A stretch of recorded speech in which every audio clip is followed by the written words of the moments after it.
titled From Burnout to Balance, Self-Care in the Settlement Sector. So we're really glad and happy that you're joining us today. And my name is Sabrina Ziegler, and I am AMSSA Sectoral Communications Coordinator, and I will be guiding us through today's webinar. I am accompanied today by the AMSSA team with Melissa J., AMSSA's Communication and Office Coordinator, who will be assisting in the chat. And you've seen her busy welcoming everyone, so thank you, Melissa. And we have a full webinar today with currently over 90 organizations from across BC registered for today's learning experience. So we're delighted to have everyone here today. Our presenter today is Linda Monk, and we're excited about the insight and knowledge that she will be bringing, and she will be introducing herself shortly. If you need any technical assistance or support today, my colleague Marian Kao, AMSSA's Settlement and Events Coordinator, will be more than happy to help you. You can reach her at mko@amssa.org or by dialing 604-718-2783. Today's webinar will also be recorded and posted on our website. We will send you a notification once it's been uploaded. In the email that we sent to you with the login instructions, there was also a handout that we will be referencing throughout today's call. And we would like to encourage each participant to use this handout for self-reflection and really to continue that conversation offline with your colleagues. On the right-hand side of the screen, you can find a chat box as well as a Q&A box. We encourage you to introduce yourself in the chat box and where you were joining us from. If you're by yourself or with a team of colleagues, please feel free to introduce your colleagues as well. Also, above we have a Q&A box. We will be having 2 Q&A sessions today, so we would like to encourage you to type in your questions at any time, and we will be forwarding those on to our presenter during those designated Q&A times. The AMSSA team is also going to be live tweeting this event with Marian Kao, our events coordinator, tweeting with us today. So please use the hashtag AMSSA events to follow on the discussion on Twitter, connect with other webinar participants, and also to post your questions. AMSSA's Twitter handle is @AMSSABC, and our presenter can also be found on Twitter @LifeWriterCoach. So just before we get started, I just wanted to give a really brief overview of who is AMSSA. So AMSSA is a provincial association of organizations focused on immigrant settlement and integration, diversity and inclusion, and multicultural health. AMSSA has been contracted by Citizenship and Immigration Canada to support a broad range of immigrant service stakeholders and providers in BC. We would like to gratefully acknowledge the financial support of the Government of Canada and Citizenship and Immigration in delivering today's online event. So I would like to now hand it over to, before I hand it over to Linda Monk, I just wanted to initiate our first poll just to see where everyone is viewing us from, if they're on their own and as a group, and this will be a good exercise to try our polling feature, so I'm just going to be getting that up there. So if you could just click if you are watching this webinar on your own or in a group.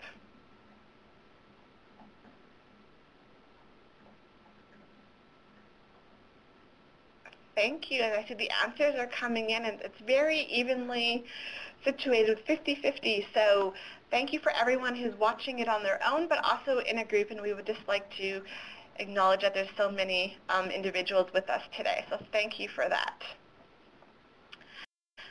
So now I'm going to hand it over to Linda, who's going to get us started on the content portion of today's webinar by introducing herself.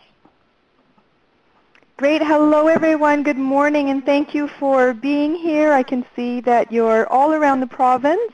I am on Salt Spring Island, which is one of our Gulf Islands located between Vancouver and Victoria.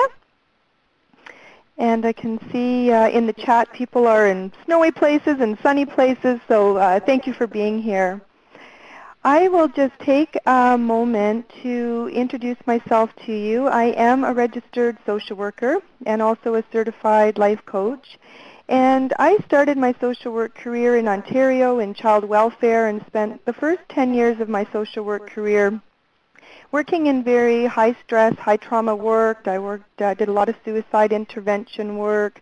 I worked as a medical social worker in an emergency department and ICU unit. And I really loved my work as a frontline social worker. But what I became more interested in was how getting out of bed every day in service to helping other people, supporting them during difficult and often challenging times, how that type of work impacts those of us, including yourselves, how it impacts us both personally and professionally. And it was really with that question in mind when I did my MSW, my Master's of Social Work degree. I dedicated it to looking at burnout prevention in high care, social services, and other types of occupational groups. So burnout prevention has been an interest of mine for quite some time. I've been doing training in this area as well as resiliency, change management, compassion fatigue, different things related to the well-being of professionals and your organizations for the past 15 years. And of course, we now have this new world of technology that allows for events like this to reach and connect with one another from different locations. So I'm happy to be here doing the webinar. In terms of our agenda, we're going to cover quite a bit in the time we have together. My goal is to do that in an interactive way, so there's lots of opportunities for you to post in the chat and to answer polls. There will be 2 Q&As in the webinar, and of course I'll be sharing content throughout. So first we're going to look briefly at creating a context for understanding the whole idea of burnout to balance. And then I'll explain and define the idea of costs of caring and occupational hazards. What are some of the things that we can be at risk for due to the nature of the work that you do? Then we'll move on and look at burnout to balance, including strategies at the individual, team, and organizational levels. And we'll wind the webinar down by giving you a chance to commit to some action steps you'd like to take from the learning and also land what's been meaningful for you about our time together. I'm a big believer in intention setting. I believe where we put our attention and attention helps us to make the best use of our time. So I'd love if you could just post in the chat, what are some of the things you would like to get out of this webinar? I'm sure all of you are very busy. You've devoted 90 minutes to your learning and professional development, and I assume that means that you've come with some specific questions or goals in mind. And if you could just take a moment to post some of those here. In other words, 90 minutes from now, or less at this point, what will have had to have happened here that this will be a good use of your time?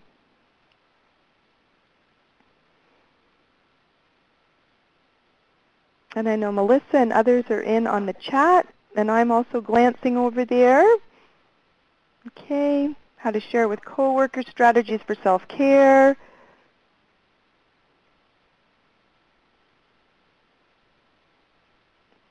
As an administrator, wanting skills and tips to assist staff, strategies, self-care, how to debrief. We won't be focusing on debriefing in particular, but I am just going to put a note here to touch on it when we get to that section. It is really important. How to help staff. Okay, so there is a blend here in terms of wanting self-care strategies for yourselves and also how to help one another, stress management. Okay, thank you everyone. You're in the right place. So let's take a quick look at the context for understanding burnout to balance. And just to orient you in your handout, in a moment you'll see we'll start going through some definitions, and you'll have all that in your handout, and this piece of course are in the slides. So very briefly, I think it's really important to keep in mind that self-care is in fact the antidote to burnout. It's one of the things that if we ensure we're taking care of ourselves, we can help prevent and or reduce, if we're already suffering a bit from burnout, we can get things back on track with our self-care. And as such, I really believe that self-care is an ethical imperative. In other words, we are better able to help others, our clients, and better able to perform our work responsibilities when in fact we are taking care of ourselves. There are lots of people who go to work every day and they don't necessarily have to bring their kindness, compassion, their own sense of well-being and vitality in order to do a good job doing the work they do. For example, my dad worked at Ford Motor Company, and it wasn't imperative that he was really taking care on all those levels in order to fulfill his job. He needed to be healthy to go to work and so forth. But when you're in a caring profession, like all of you are in some shape or form, depending on your roles, you are the tool of your trade. Who you are, how you're doing, how you're managing stress directly translates out into the quality of work you can do and, of course, the enjoyment and fulfillment you can experience through doing your work. So because it is so important, the well-being of settlement workers is ideally a shared responsibility between the individual and your employer. And whether you're a frontline worker, admin support, a manager, we all know that everyone has unique stressors in their work. And we don't need to be in any energy of, who's more stressed or who's having to do more than others. If we hold a compassionate lens, a compassionate regard that you and everyone around you will be impacted by different stressors along the way. And individually and also together is how we take care and prevent burnout. So organizations also strive to do the best they can to create a healthy workplace environment. So I want you to keep in mind as we go through this that we're looking at what you can do as an individual to stay healthy and well grounded in the work, and we're also mindful of what a workplace can do to create a supportive work environment where employee well-being can naturally flow. And both levels of intervention, if you wish, are equally important. So let's move forward and look at what I call, and others in the field of helper well-being call, the costs of caring. And this is on page 2 in your handout.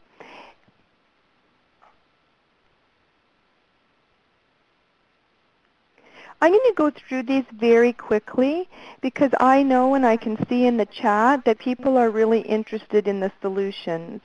That being said, we do toss a lot of terms around in helping fields, things like burnout, compassion, fatigue, and it's important to know that they're not all the same. And it can be helpful to distinguish. And in my experience training in this area, many, many people have never even heard of these terms. And that would be like, every occupation might have its risks. We have occupational health and safety in our workplaces. So for example, if I was a window washer, a hazard in my work might be that I could fall from a high height, so I would need to know that I need to have a cable tied to me to keep me safe. In the type of work you do, some of the hazards can be less visible because the costs of caring work are more emotional, psychological in nature, and therefore how we protect and stay well or emotionally safe requires us looking at our well-being from that perspective. So the costs of caring are also sometimes called the occupational hazards, and occupational hazards are really those things that we can be at risk for due to the nature of the work. So there are many in your type of work. Job stress, of course, that can go across any type of work. Burnout, primary trauma, vicarious trauma, compassion fatigue. In your handouts, there are expanded definitions of each of these, and as I said, I'm going to go through them very quickly. So page 3 is where you'll find job stress. I'm going to turn to the handout now myself. And job stress is sometimes called occupational stress. It's really those stressors you experience in the workplace, and the research shows that these can be influenced by many factors. It's always a combination of job and personal factors. So if we're already dealing with something in our personal lives that's very stressful and taking our resources for coping, of course we have less to give to the stressors that may be in our work life, and vice versa. So you have to know yourself and know what is your current stress load, because you're one person and your stress management is being spread across all parts of your life. Workload. Is your workload manageable and doable, or is it always something that you feel like you can never keep up with? If the latter, then a person has more job stress. Do you have some autonomy and control over your work? If not, people tend to feel more stressed at work. Do you have the resources to do the job that you're tasked with? How severe and frequent are the stressors? Is there a nice ebb and flow, or is it constant pressure? And work-family conflict or work-life balance. Can you navigate the reality of your work with what's important outside of your work? So there's many things that influence job stress. Burnout, by definition, is the accumulation of that job stress over time. So the good news is we don't burn out after one stressful day or even a stressful stretch. It really is something that happens when we're under a lot of stress, high stress in our work, over an extended period of time, and eventually we can enter this state of burnout. And burnout has 3 distinct characteristics. If people are being diagnosed, for example, with burnout, the things we look for is that person reporting being emotionally exhausted. Even though they're in a caring profession, maybe they just feel like they don't care anymore, or they don't feel caring. There can be this sense of depersonalization, where the people you work with can feel more like an inconvenience, or you might feel like you want to avoid them. You just really start to make a distance between you and the recipients of your service. And of course you can imagine if someone's burnt out, they're not able to do very good work because this distancing may in fact be happening. And the last is diminished personal accomplishment.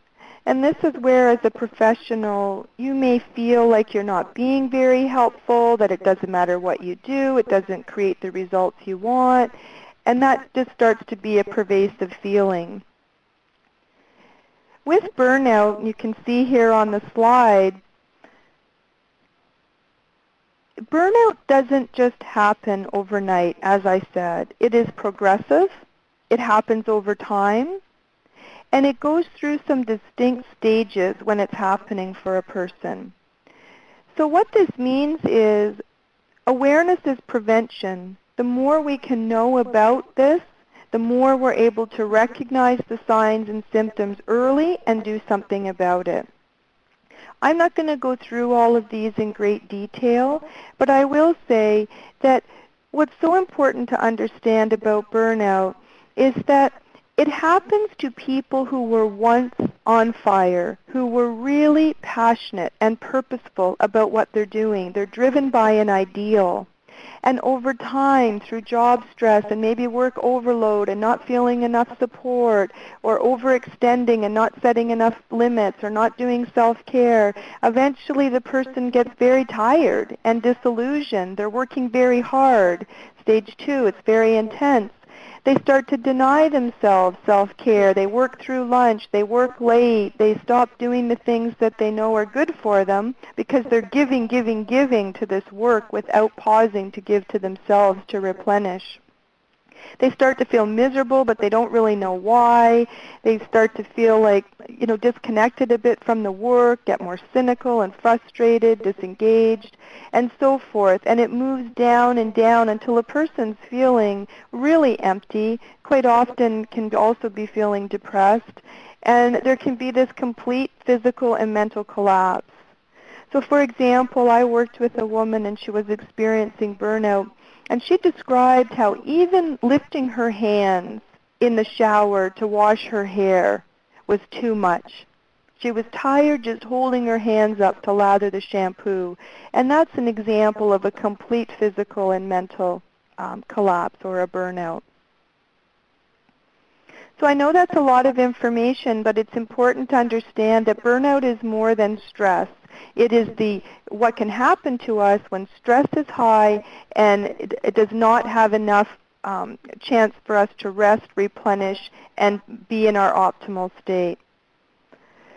So if you look at your handout again, I'll just quickly note primary trauma. Primary trauma is an occupational hazard where if you are at any risk in your work, where if you feel threatened, there's a sense of shock or it's overwhelming, there needs to be two criteria for a primary trauma. One is that you were exposed to something directly, so an assault, a hostage taking, a threat from a client, an angry outburst that was directed at you.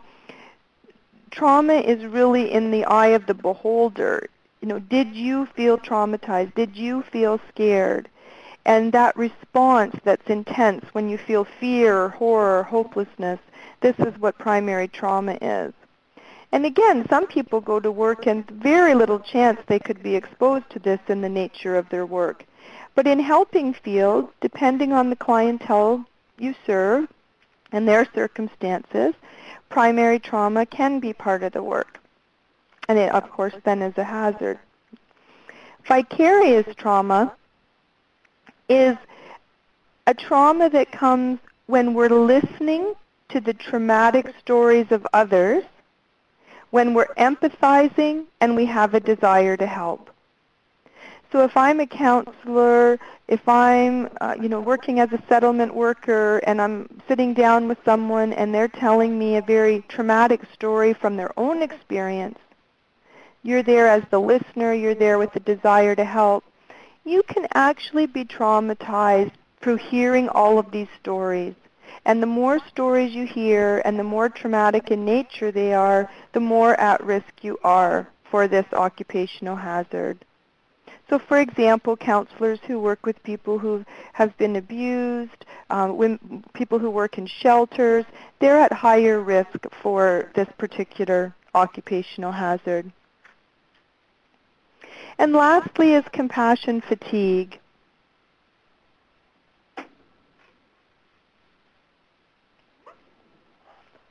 And compassion fatigue, it's different than vicarious trauma in that we can get tired from being in that helping role even if there's no traumatic stories present. By being there and absorbing information, absorbing stories of suffering, what can happen is the helper, you, can just start to feel very depleted and exhausted from the exposure to all of those types of stories.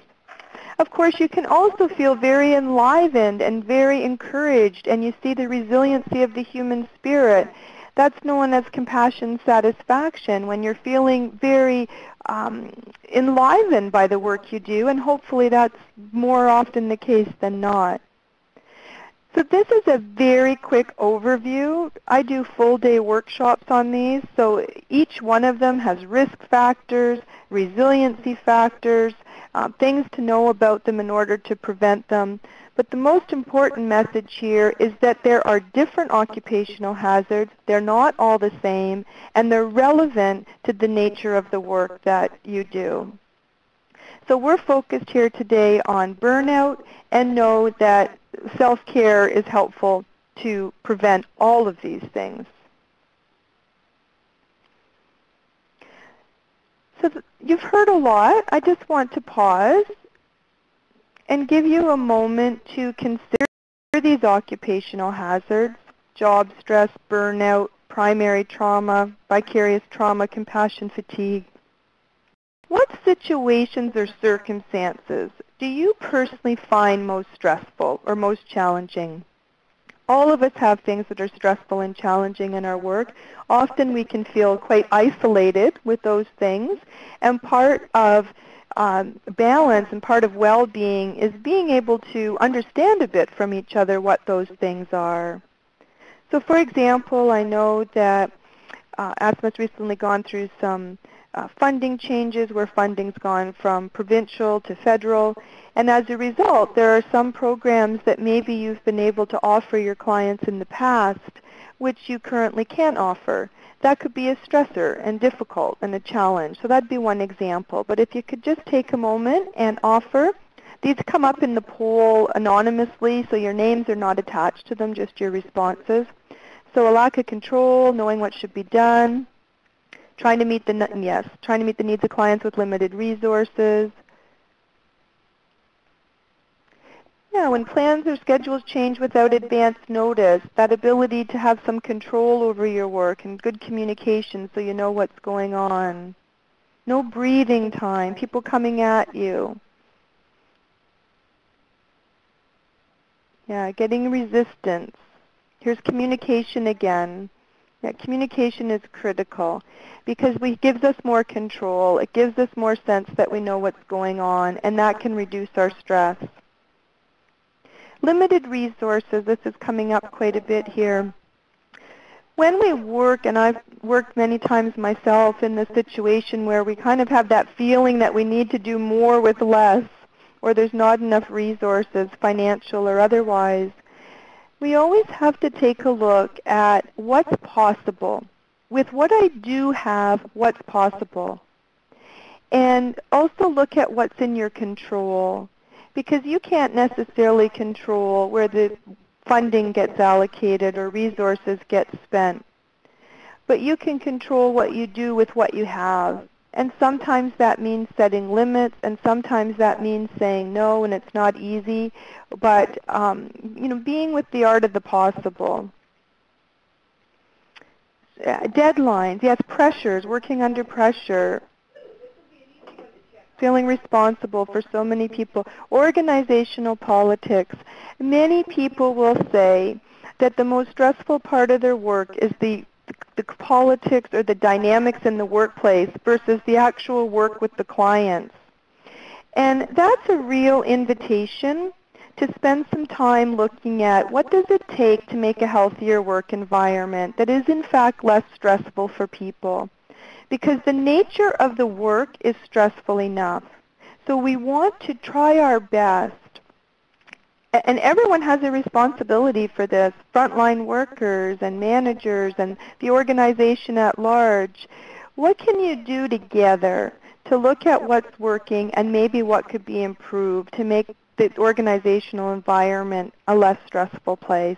And that's an act of will and takes commitment. It also takes training to learn what to do, and I'll share a bit of that as we move forward. When people can be helped and they're not ready to take help, yes, readiness is a critical part of any change. And everyone gets ready in their own way. Sometimes things have to get bad enough for people to feel ready. And when people aren't ready to receive our help, that's a really good time to not force ourselves on them and just honor where that person's at and invest your energy and resources in a place where people are wanting and are ready for that help. Okay, thank you. There's lots of great responses there. You can see you're not alone. Many people are saying things about resources. Okay, so Sabrina, we'll close that poll.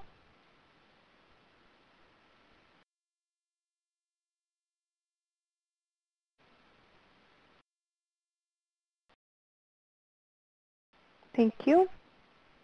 Thank you for naming some of that out there. So let's take a look at how do we know? What are some of the symptoms of stress or some of the symptoms of burnout? I like to look at this from a holistic or an integrated health perspective. Stress and burnout affects us on all levels, emotionally, physically, psychologically, spiritually. And this isn't an all-inclusive list, but I just wanted to give you a sense. Like, how do you know? How do you know if you might be having some negative impact on you, the nature of the work or the circumstances of the work and so forth? Physically, people will report having headaches, tension headaches, muscle aches, gastrointestinal or stomach problems, digestion problems, sleep difficulties. This is very common. Either people feeling like they sleep a lot, but they wake up and they don't feel rested. They feel fatigued and exhausted no matter how much sleep they got. Or people reporting insomnia, just so stressed that they can't settle and relax enough to sleep. This is important because sleep is when our body replenishes. Sleep is when our body heals, our organs and our whole system. So it's a very important part of our health. Weight loss or weight gain. Emotionally, people can feel very frustrated, impatient, irritable, might feel sad, depressed, hopeless. They just don't really feel a sense of hope for the future or even for the present. Emotionally exhausted, overwhelmed. Psychologically, it can be hard to concentrate, hard to make decisions. People can get confused or forgetful. Not feel very good about themselves, feeling a low self-esteem. Loss of a sense of humor, maybe things that were once funny aren't anymore, once enjoyable stop being enjoyable. And spiritually, that part of your life that's about your meaning and your connection to other people, to life itself, people could start to feel meaningless, disconnected, even from themselves and others. There can be more problems in a relationship, more conflict, worry about the future. And this conflict's important because if you're in a workplace where there's a lot of people who might be feeling stressed and burnt out, you often see a lot more conflict in the workplace. And not because people are bad people or conflictual people, but because people might be suffering. They might be suffering from some of these symptoms, and it's showing up in that way. So as you can see, some of these things, of course, can be caused from other health problems as well, not just burnout or stress. What's important is to take a look at these symptoms and with your own self-awareness, ask yourself, if I'm experiencing some of these symptoms, is it because of what I'm dealing with in my work? Is it because of potentially some feelings of burnout, or is it because of other things? So you need to bring your awareness about the cause here as well. So you can see that if a person's experiencing burnout or high stress, it will have an effect on them. It's impossible to carry a very high stress load and not have it trickle down into our health. And of course, if individuals are being impacted in this way, you can imagine that it has a far-reaching consequence in the workplace itself. So these are some of the things that research shows that can be symptoms in the workplace. Low staff morale, people aren't very motivated, they're not engaged, they avoid the work they need to do, they can become quite obsessed about the details and lose touch with the big picture. We're going to be doing a question and answer here in a couple minutes, so if you have some questions about anything in the webinar so far, please start to post them in the chat and I will pause to answer them as best I can. People can be withdrawn, be very negative, there's more conflicts, people are away more, there's more staff turnover, it's hard to retain staff. So this isn't by way of depressing everyone, but there's a saying in the world of burnout prevention, and that is awareness is prevention. So when we know what these things are, the type of symptoms they have for us as individuals and on organizations, now we have a starting place and then can start to look at, okay, what do we do about it? And these aren't things that are individual deficits. These are common, normal responses to abnormal or very high stress events. So we want to be very kind and compassionate when we look at these and not just blame individuals, because there are many factors for the individual, including things like education, uh, support, training to do the job, self-care. There's many factors in the workplace um, that contribute. So it's not a place to do any blaming. It's a place to bring understanding and compassion for the best results. So let's pause and read this quote. There is no need for alarm, only awareness. Keep in mind that it's not the load that breaks us down. It's the way we carry it. So we're going to move forward and look at the carrying piece. But before we do that, what questions might you have at this time? Hi, Linda. Thank you so much for taking us through the first part of this webinar so far in the concepts.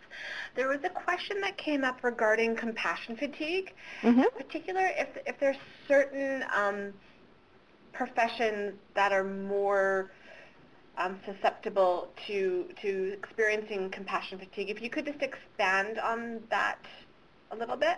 Yeah. Anytime your work requires sitting with other people, understanding their stories, having empathy where you're really trying to understand their experience, you're trying to be helpful, you're trying to help them solve problems, make a change in their life, get resources they need. Anytime that caring, true caring, is at the heart of what you're doing, compassion fatigue or becoming tired of caring can be the result.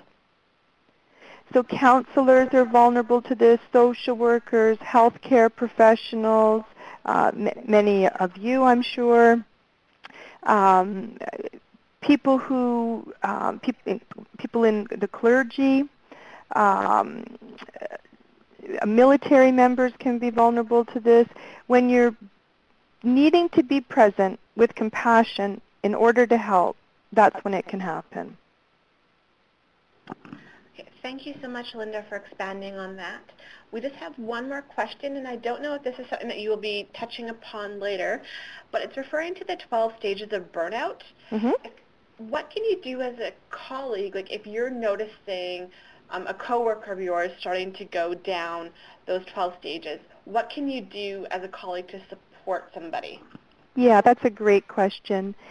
And with burnout, what often happens is other people might notice it before we do.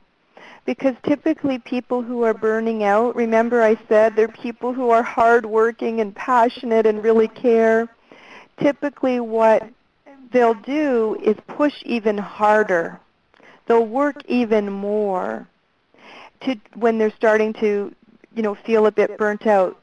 As a colleague, sometimes people need help to notice and have it brought to their awareness, not in a judgmental way or a blaming way, but in a kind way with the desire to help.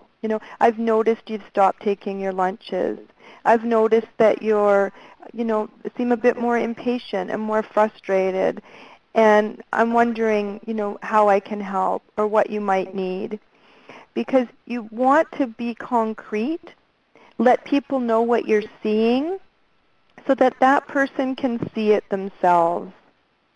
And also position yourself as somebody who wants to help or help them get help, so you're an ally versus someone who's there that could potentially make that person feel shamed or blamed.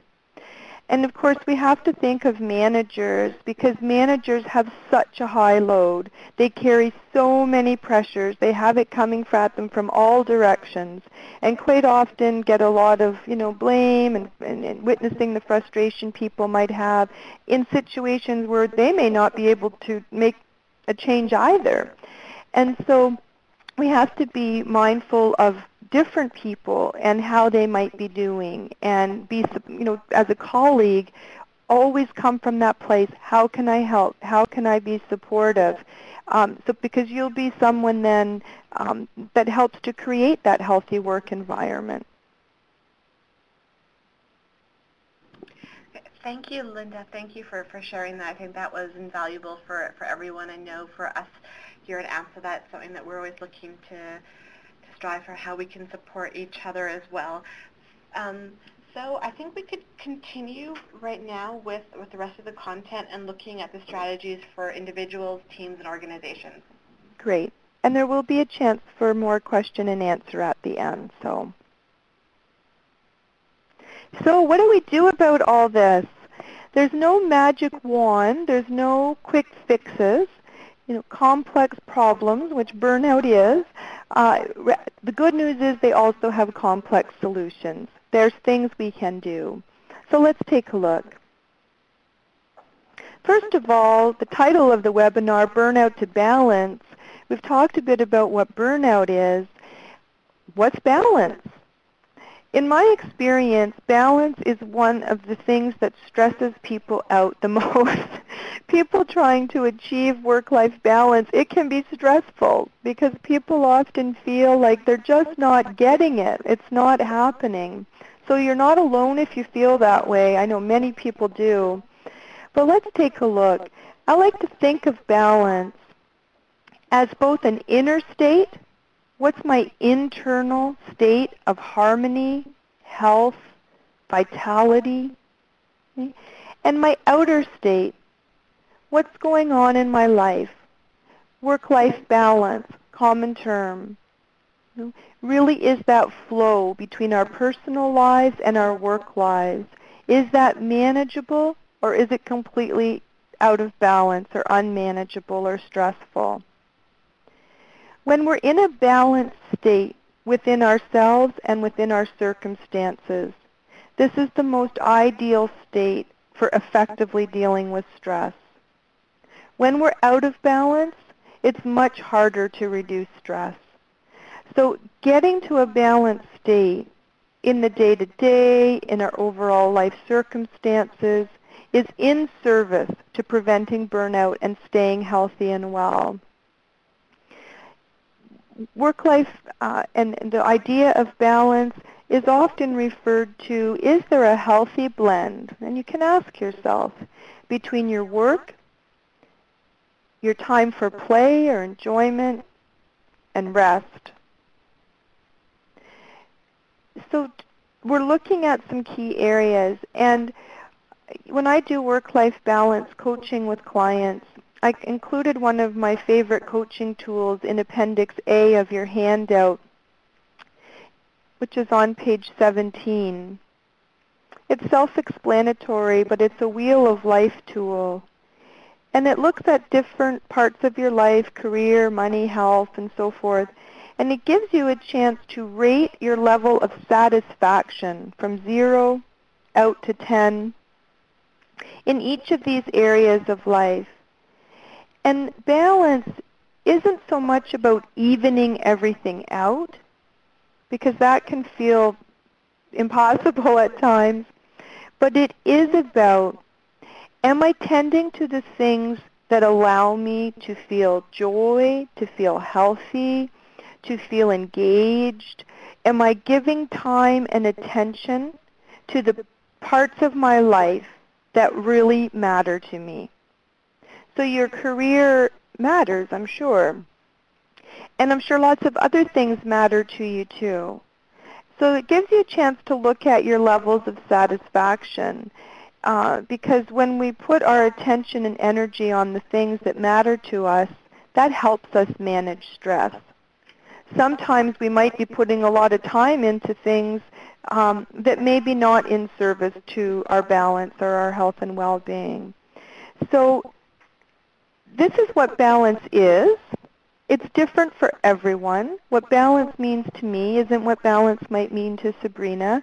What balance meant in my life when I was 25 and a young social worker is different than what it means to me now at 45 with a business and 2 young children and aging parents, including my dad who has Alzheimer's. So we redefine balance as we move through our lives, but it is a state of being that is in service to our health and our overall work-life fulfillment. So let's move to think about this for a moment. This is a simple scale from 1 to 10, and you don't have to answer this in a poll or share your responses with anyone. Again, awareness is prevention. I just invite you to take a moment and think about where are you on this scale right now in your life. So balance is, again, that state of feeling healthy, engaged, energized, vitality. You're managing between work and home, and things are going well, you feel good. Burnout being that other end of the scale where you might feel overwhelmed, depleted, exhausted, frustrated. And there's no right or wrong here. We all move between, along this continuum in our daily lives, in our circumstances. It's not a weakness to be a 1 or a 2 or a 3. What it means is it's an invitation. So if I'm a 2 right now, that's an invitation to me. What do I need to do to get to a 5 or a 6? How do I move towards greater balance in my life and work? So I invite you just to think about it. We can't change what we don't acknowledge. We can't improve things if we don't know where we're at, because we can just not be putting our attention there. So this is meant as a tool for self-awareness and self-reflection. And again, awareness is prevention. And if you're feeling like, oh my gosh, I'm a 1, like I'm completely burnt out, don't panic. Just say, okay, I can see this, and now what am I going to do about it? What help am I going to get? Who am I going to talk to? What changes am I going to make?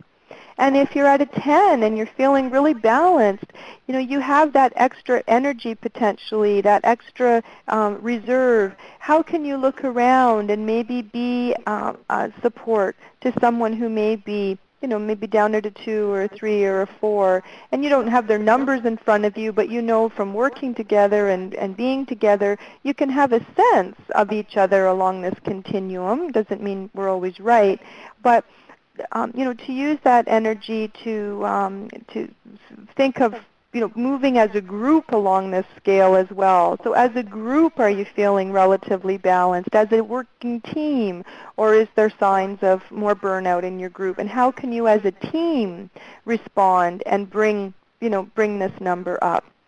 So you can think of it, and I'll just pause. Actually, I won't pause and ask to post because your names will come with it. So I hope that's had value. And you can use this anytime. I do this myself in my journal, or I'll just take stock, sort of once a month or so and say, where am I on this scale right now? What do I need to continue doing? What do I need to stop doing? And so forth, to help me ensure that I'm leaning as much as I can towards that balance side. And that's what I hope for each of you as well. And it takes effort and work and attention to do these things. That we don't just wake up and we don't just burn out overnight, and we don't enter a state of balance overnight either. They're day-to-day choices that help us heal and recover if we are feeling depleted. So why does balance matter to you? There's many reasons it can. These are just a few here. This is a poll. I'd like you just to pick one. There's no right or wrong. Just get a feel. It's part of maintaining health and wellness. It creates better work performance. It contributes to overall quality of life. It helps create a manageable flow between work and other parts of life. It reduces absenteeism and fosters staff retention. and other. If there's something that matters to you about it that's not there, just hit the other. It's not an all-inclusive list. I just wanted to get us thinking about it. I'll just give it a second. Polls are coming in. Thank you for your participation with the poll. Those of you that are clicking away.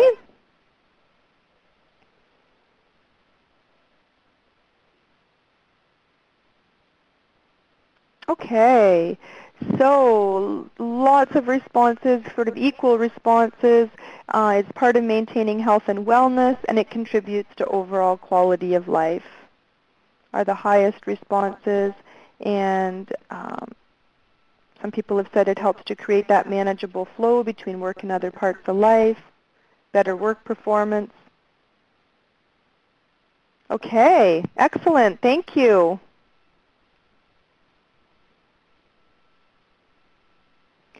So let's look at some strategies. We're already touching on some. The first strategy, of course, is to be aware, which we just did with our Burnout to Balance continuum. Now I'm going to break things down and look at some of the strategies that you can use in more detail.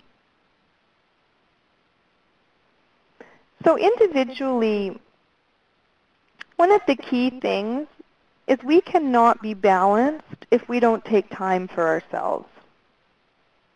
If our whole life is about caring for other people, clients, work, colleagues, family, our pets, our parents, and so forth, we have to stop and say, where do I fit in?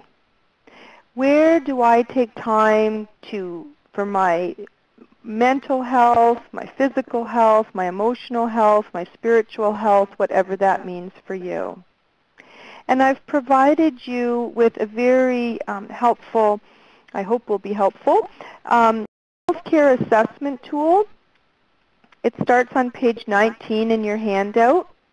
And in a little bit, I'll actually go through with you how to fill it out and use it.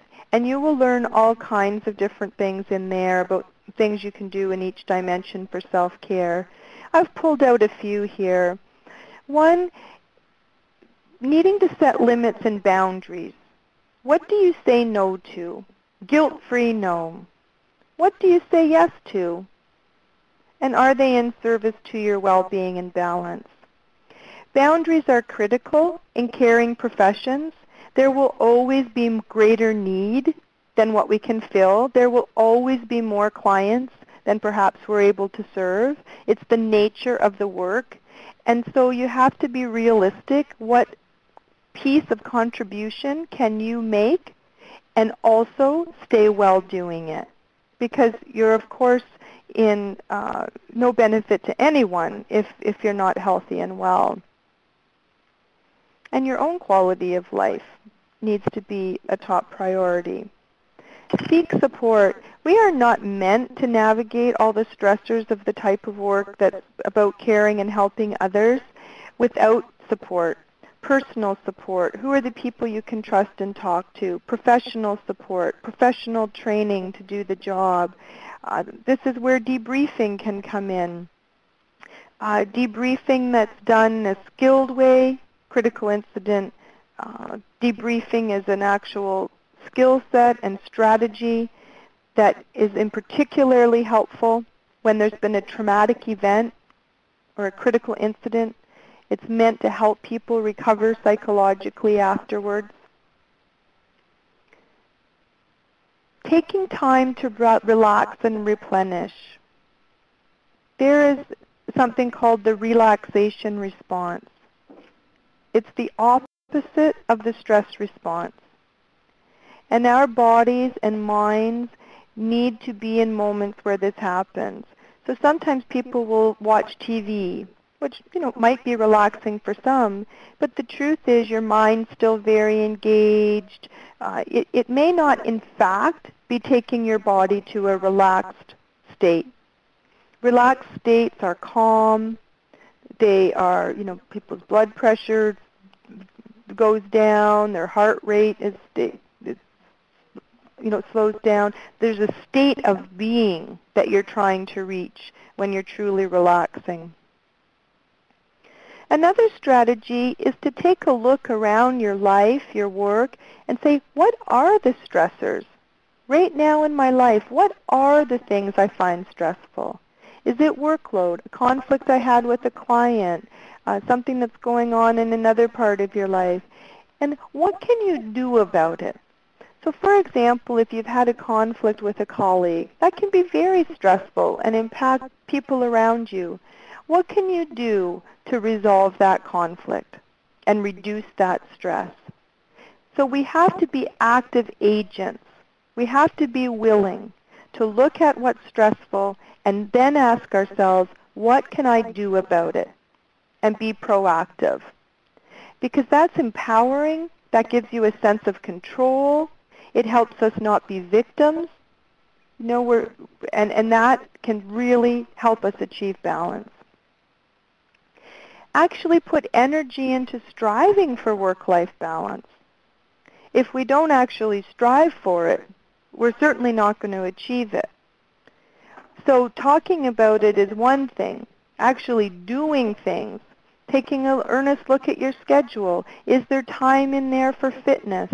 Is there time in there for healthy eating, rest, support with friends, and so forth? I actually book these things right in my calendar. I book 15 minutes self-care. What we book, it becomes real. What we have is left over. If I have some time, I'll get to it. Let's get to the last thing on our to-do list. So make sure self-care and stress management is actually on your list of things to do. Being self-aware. What are your strengths, your weaknesses, your preferences? How do you like to replenish? Because it's not one size fits all. Some people are more introverts and they like to replenish by being on their own. Some people are extroverts and they like to replenish in social situations. So we have to know ourselves. And of course, taking time for laughter, feeling good. These things aren't luxuries, they're actually part of our health.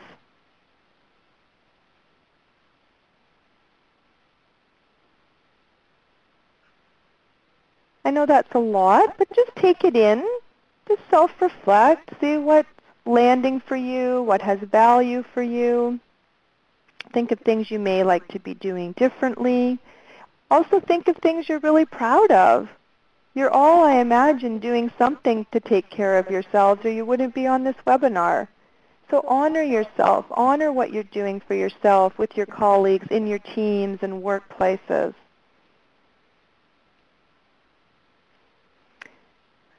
So this idea of balancing care of others with care for the self. This is a graph that's from a book by Thomas Scoville, The Resilient Practitioner. It's in your reference list. And he suggests to look at self-care and other care. The top picture is where our self-care is getting lots of time and attention and it's regular part of our lives, and other care, caring for others, is a smaller part.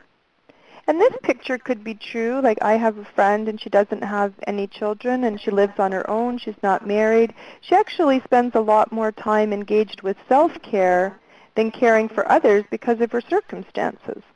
She can, and she does some caring work as an educator and does focus on other care, but she actually has a lot more time for self-care. The middle is when you're giving comparable time to caring for yourself and caring for others. Both are priorities to you, both matter to you, and you are sure to tend to that in your daily life. The last picture, or the bottom one, is where self-care may be very little or even non-existent, and other care is the primary focus. And with this last one, if that is the picture over time, that's the picture where there's more risk of burnout, and it's harder to be in balance. So ideally, the middle picture, especially for people who are caregivers by nature, which I'm sure many of you are, optimal health and balance and fulfillment are optimally achieved when you're giving time for self-care and guilt-free, unapologetic self-care. You're doing it because it's necessary, and you're doing it because you know it's in service to you and your health and also to doing good quality work. So I just invite you to think about those circles. Which of those pictures would be most accurately depicting what is real in your life right now between that self-care and other care continuum? This is a quote from the same person who I referred to in the slide before, Thomas Scovold, his book Resilient Practitioner. He says, exhausted when saying yes, guilty when saying no. It is between giving and taking, between other care and self-care. This is the universal dilemma in the human drama. It is just more intense for those in the high-touch fields. It gets highly illuminated when intense interaction is the occupational core. Here, giving of oneself is the constant requirement for success. Caring for others is the precious commodity. And I would like to suggest that caring for yourself is also a very precious commodity. So what is self-care?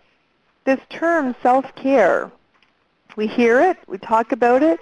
I know when I went through all my social work education and I did 3 different degrees, I often heard self-care is important, self-awareness is important, but that's where it stopped. We weren't ever really taught, well, how are we supposed to do that? And how are we supposed to do self-care in a way that actually reduces the risk of the occupational hazards that are present due to the nature of caring work? Burnout, vicarious trauma, compassion fatigue. What kind of self-care do I need when I'm trying to prevent those sorts of hazards, those sorts of risks for myself, in my workplace? Maybe I'm a leader or manager and I'm trying to help others do that. Of course, trying to do it for yourself as a leader. So what is self-care? It's any action you take that helps you feel relaxed, joyful, and well. And that's where your own self-awareness comes in. You need to know what those things are, and then, of course, do them. It's anything you do to care for and tend to your emotional, physical, psychological, and spiritual health. So some people, for example, may be very good at their physical health. They exercise, they go to the gym, they drink lots of water, but maybe they don't take care of their emotional health. Maybe they don't seek enough support. And other people, maybe they're, really tending to their spiritual health. Maybe they meditate or pray or connect with nature, engage in creative things, but maybe they never take care of themselves. They don't exercise, they don't eat healthy. So ideally you want to look at this wheel of well-being, this whole person self-care, which again, you have the chance to do an assessment for that, the resources provided in your handouts for after the webinar, to really walk that wheel and take a look at what are you doing in those key dimensions. Self-care is also a belief. It's an attitude that says, I am worthy of respect and attention. I am worthy of caring for myself. And sometimes, depending on our culture, our upbringing, what was role modeled, we may not have been taught about self-care. We may, in fact, have been taught that self-care is selfish and that caring for others is what's valued. So we have to look at what we've been taught and what's serving us now. So I really believe self-care isn't selfish. It's important because without it, we are at very high risk of burnout. And of course, our quality of life and our quality of work is threatened and compromised. So self-care is an investment in your health and well-being. And it is at the heart of what helps you achieve work-life balance.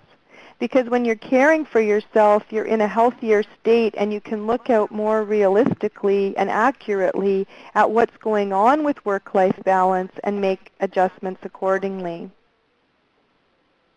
And I'm sure you have your own definition of self-care. And I invite you to think about that. What does self-care mean to you? So we all have a self-care style. That's what I call it. I made this assessment tool up after working with many, many people, particularly health and helping fields, listening to these various styles and seeing them manifest in people's lives. So again, without judgment, you're just looking at this for self-awareness. The first one, just pick the one that's most true for you at this time in your life. I regularly take care of myself. I am consistently one of my top priorities.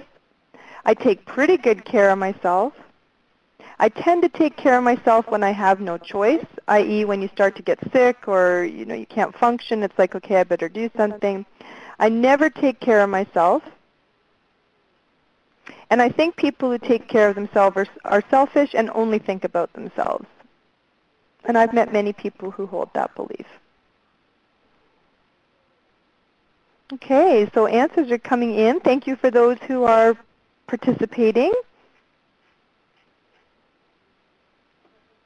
So the majority of responses are falling between either I take pretty good care of myself or I tend to take care of myself when I have no choice. So that would be, when someone's already sick or when the doctor said, look, you better do this or else.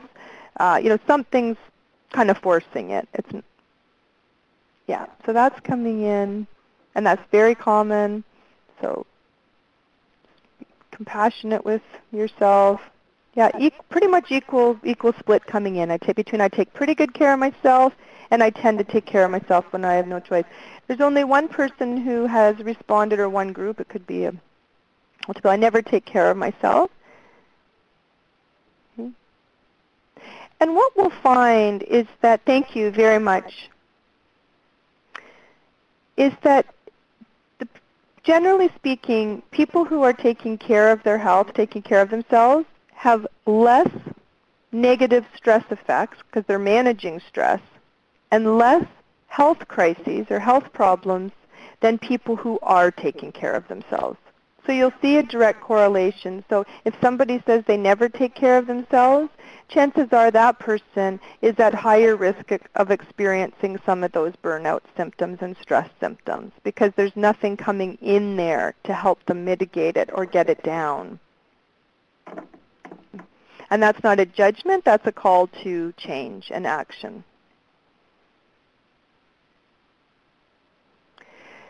So we all know that things can get in the way of our self-care, get in the way of our best intentions. So what are some of the things, these are common ones that come up, what are some of the things that get in the way for you? Finding time, setting your priorities, overcoming resistance, maybe you're just not sure. Maybe you're afraid, next one is fear of judgment by others. Maybe you fear you'll be judged. So if you take a regular lunch break, will you be seen as a slacker by your colleagues? Or if you go home on time, this can happen in workplaces where we really start to reward kind of over-functioning and we don't necessarily reward balanced choices. Personal beliefs, self-care myths, self-care is selfish, or I'm not worthy, or I am worthy to the degree in which I'm busy. Some people just really measure their worth by how much they're doing, how much caring, how many clients they're seeing.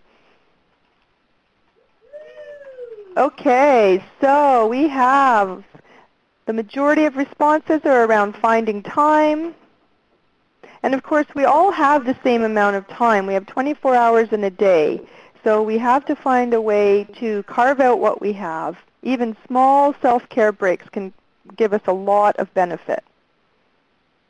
Excellent. Yeah, many, many people, this is the challenge. 20 says, okay, making it a priority. And a few, overcoming resistance, fear of judgment by others, and personal beliefs. Okay, excellent. Thank you, everybody.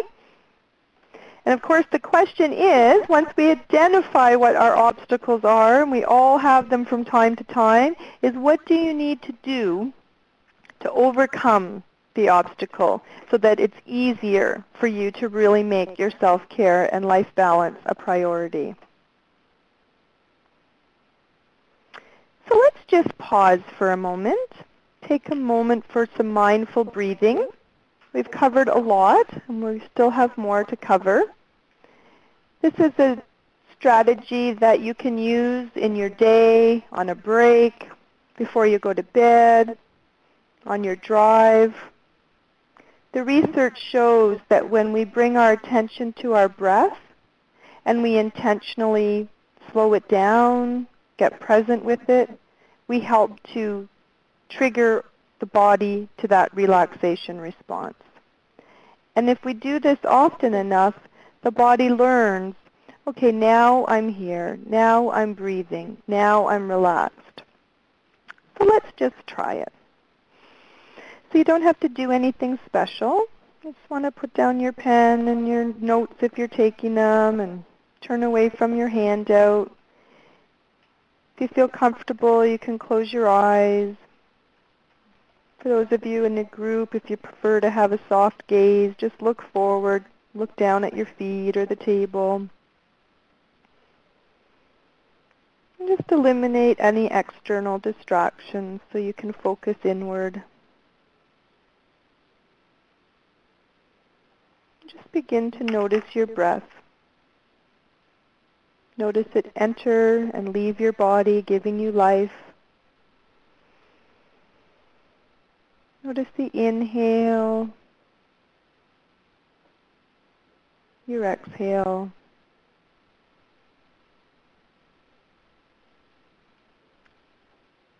Again, notice your inhale, pause,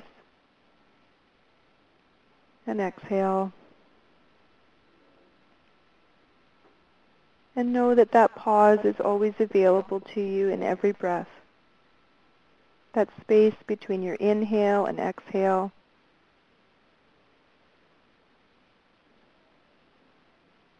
Good. Now take in a breath and imagine that in-breath is bringing you a calming energy. It's bringing you balance. And let that in-breath fill your whole body. It's filling every cell of your being. And as you breathe out, let go. Let go of anything you don't need.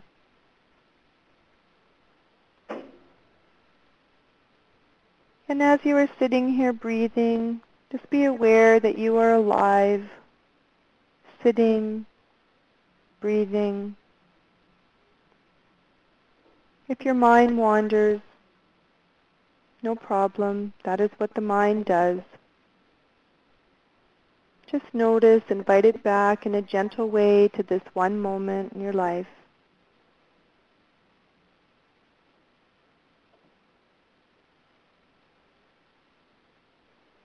And from this place of quiet and calm,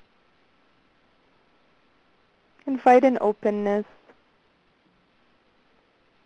I invite you to think of someone or something that you are grateful to or for.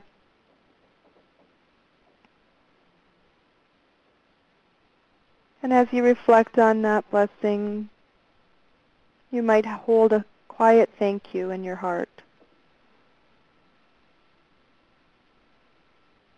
Just allow yourself to relax into that feeling of gratitude, that feeling of openness.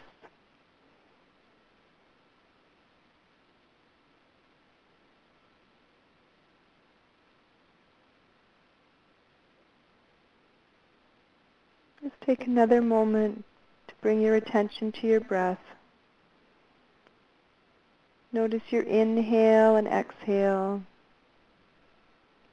Notice the surface beneath you, the chair you're sitting in or the couch.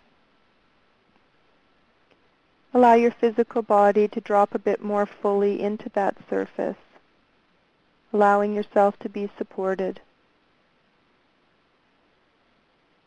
Notice what it feels like to be supported.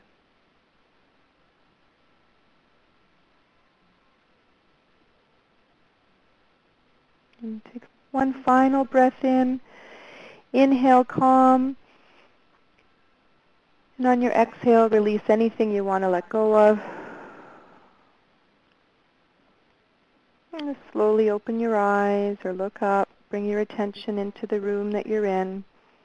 Maybe wiggle your toes, your fingers.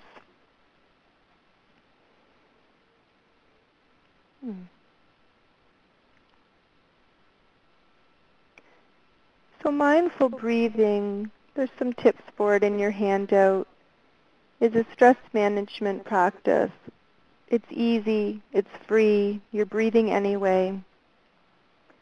And it's really about bringing your attention to your breath and doing some breathing, just noticing your inhale and your exhales, and just taking a few minutes to do that throughout your day can really create a state of inner peace and calm that can support you with balance. Okay, we're going to move now to look at some team and organizational strategies to help with balance and burnout prevention. As I mentioned at the beginning of the webinar, we're always looking at what can I do for myself and what are things you can do together in your organization, and what can an organization do at large with its policies, procedures, and so forth to help cultivate resilient work environments. So one is to have as many, and these aren't just my ideas, these are grounded in research and best practices around organizational health, workplace wellness, and I've just pulled out a few. So team strategies, having regular team and staff meetings. Teams that come together thrive together. It allows for relationship building. It allows for communication. Some of you in your earlier things that you mentioned that are most challenging or stressful were things like a lack of communication or staff conflict. Meetings help with communication and so forth. Cultivating peer support.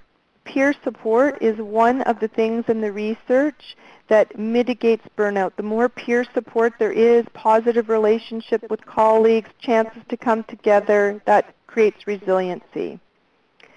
Promoting team building, having team building events, team retreats, team coaching. How do you thrive together as a team? How do you work to your strengths? How do people know their job descriptions and their unique contributions?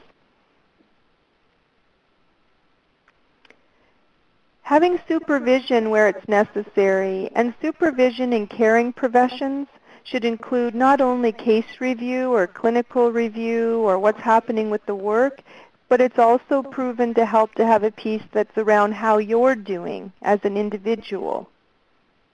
Some places actually include staff self-care plans or wellness plans in as part of what they do when they hire people. They ask for people to come with self-care plans. They bring self-care up in supervision, knowing it's important. Ongoing professional development. The research shows that when people feel more equipped and competent and trained to do the task that they're asked to do, that this lowers job stress and lowers the risk for burnout. Activating social and emotional support. How do you come together in supportive ways? Do you do debriefing? What's the culture of your team and overall workplace? And how do you create more opportunities for support? And also, how do you on a regular basis give recognition, appreciation, gratitude? When and how do people say thanks? When is your good work made visible? This is really important. There's been more than one study, but one that I saw out of the U.S.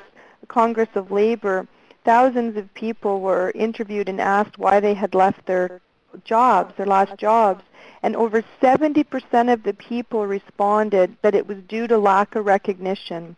Not pay and not whether they had a window with an office with a window or other things, but they didn't feel like they were recognized and appreciated.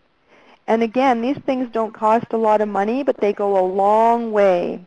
And everyone needs this. Managers need this. Frontline staff, admin support, everybody needs, because it's a prime human motivator. Peak performing people receive recognition and gratitude often. That's a fact.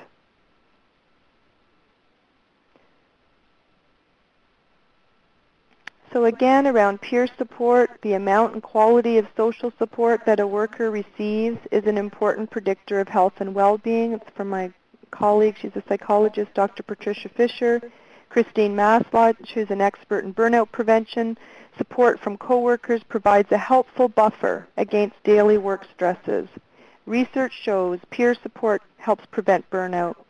And that's why if you're in a situation where there may be conflict, getting that addressed and getting help getting that addressed is actually part of burnout prevention. Unresolved conflict weakens the social support bonds between workers and therefore leaves people more vulnerable to burnout.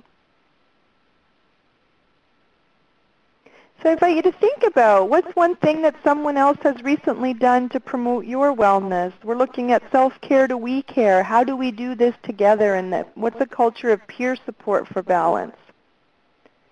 And what's one thing that you've done emotionally to emotionally support and or promote someone else's wellness?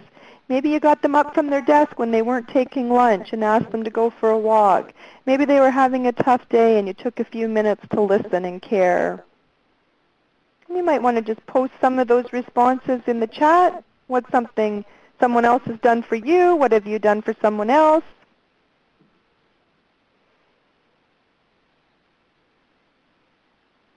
So let's look now at the organizational strategies. Having effective leadership and management that engages and supports employees. That can be done through a coach approach in the workplace. Managers and leaders have a lot on their plates, and they often don't have a lot of room to pause and so forth. So anything you can do in a workplace to support your leaders and managers through training, through support, it goes a long way, because that, of course, impacts other people in the organization. Having strong communication. Literally looking at your communication strategy. How do people know what's going on? When do they know? How do they know what's going on that's relevant to their job? The research shows that when people have the information they need to do the job they're tasked with doing, it's less stress for them to do it. Having clear job descriptions. Do you know what your roles and responsibilities are? Is that written out in your workplace? When it is, it helps to reduce job stress. Investing in team development at the leadership team and through all levels of the organization. Managing and acknowledging change. If you work in an environment where there's lots of change, you need to have a change management strategy ideally, because stress levels go up for everyone during times of change, and so you need to have proactive ways that will be dealt with. Again, the ongoing rewards and recognition. Being a learning organization,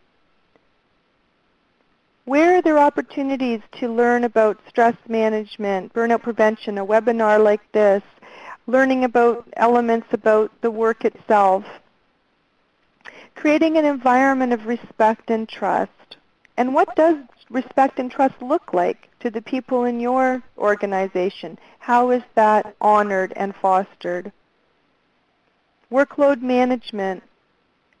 Actually doing something like that, taking a really earnest look, what are the workloads people are carrying? Are they manageable? That's part of a work-life balance strategy in the workplace. Are there opportunities for job rotation and flexibility? If someone's really feeling stressed doing a particular role, is there a chance that they can do something else and just mix it up a little bit? And contributing to a positive and healthy environment through occupational health and safety, wellness committees, self-care initiatives, team care initiatives, and ensuring that there's work-life balance policies and procedures.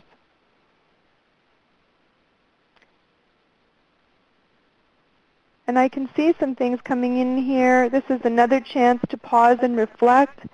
Based on what you're hearing for team strategies, organizational strategies for balance and burnout prevention, what strengths specific to cultivating a healthy organization exist in your workplace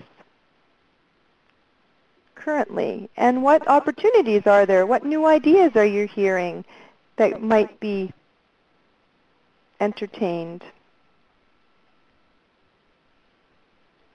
Okay, everyone, so we are moving to the end of our time together, and I want to be sure there's a chance for questions.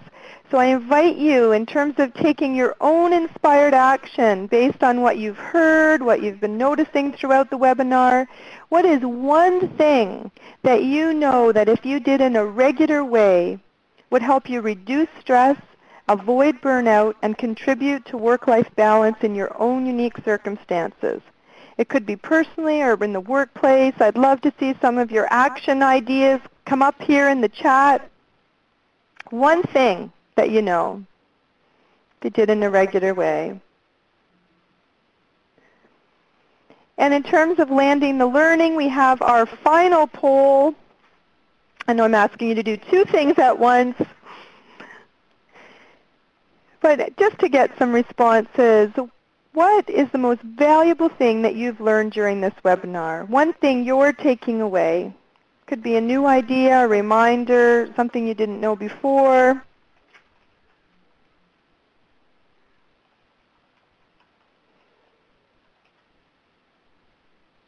More self-care, relax in the workplace too. Yes, that's where you spend a lot of your waking hours.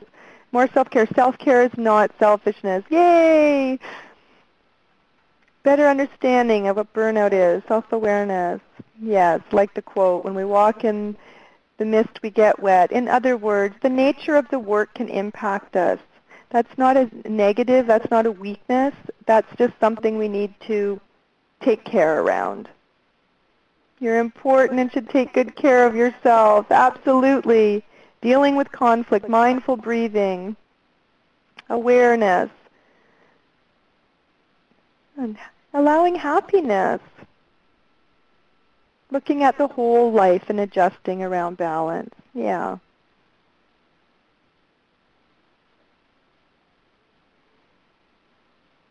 Okay, thank you. Wonderful. So I'm here to our final question and answer. I have mentioned to you about this whole person self-care assessment. It starts on page 19. You already did the self-care style. If you look at page 20, you'll see the scores for ranking. And then there's statements for psychological, physical, and so forth, all dimensions of self-care. You rank your score from 1 to 5. So if you always do it or you don't do it, you'll get a score out of 15 for each. And then on page 24, you'll see this wheel, this self-care wheel, and you'd shade it out. So if you got scored 10 out of 15 on spiritual self-care, you'd shade that wheel out to 10. And it gives you a visual. So you can look at it and see, okay, here's the areas I need more, here's where I'm doing well. And then there's some coaching questions on the last page to help you make use of that tool. So time for questions. I know we're right down to the wire here. What questions do people have as we're bringing things to a close? So, Linda, thank you so much for all the valuable content, and I can see that the chat and the Q&A box is starting to fill with questions. So what question that came up is, looking at people's different personality types, are there certain personality types that are more susceptible to stress, or how do you look at personality types and stress management? Yeah, that's a big question with a long answer. The answer is yes, there definitely is a difference. There's not only a difference in terms of personalities, there's physical differences. So for example, the hormone cortisol is a stress hormone that gets released into our bodies when we're under stress. And some people's livers literally process cortisol at faster rates than others. Like there's not just personality, but there's many, many factors that influence stress responses, relaxation responses, and so forth. But generally, are you a proactive personality style? Meaning, do you look at your life and say, how much stress am I under? What are my stressors? What am I doing about it? What's my stress management plan? So there's people who are proactive, who do that inventory, take charge, and get on with dealing with it. And then there's more avoidant personality styles. Maybe if I just don't think about it, it'll go away. You know, and so you've got to kind of have that proactive and avoidant, and there's many others, but so yes, personality definitely plays a role. And it's not a limiting factor, it's just a factor to be aware of. Thank you so much for expanding on that. Another kind of question that builds up a little bit onto that question about different personality styles is many settlement agencies have a variety of employees from different cultures in their who are employed and part of their team. How can self-care and stress management be viewed across cultures? Yeah. One is knowing what it means to different cultures. So what is the norm around managing stress? And what are some of the norms and culturally relevant ways to deal with stress? So for example, I do a lot of work in Aboriginal communities and Indigenous communities. And for them, community gatherings are an important cultural part of managing stress. Healing circles, sweat lodges, smudging, traditional practices that are part of their healing and reclamation process. So you need to know your own culture, what are norms, what works, what's expected, and ensure that some of those things are being integrated and honored. Okay, thank you, Linda. Before we close, we just have one final question, and that would be, how can an organization or an individual build their own self-care plan? Yeah. So I suggest sitting down with some of the information I've shared in the webinar. Even some of the slides are like checklists. And go through it. In terms of your own personal self-care plan, use the whole person self-care assessment tool that is provided in the end of your handout.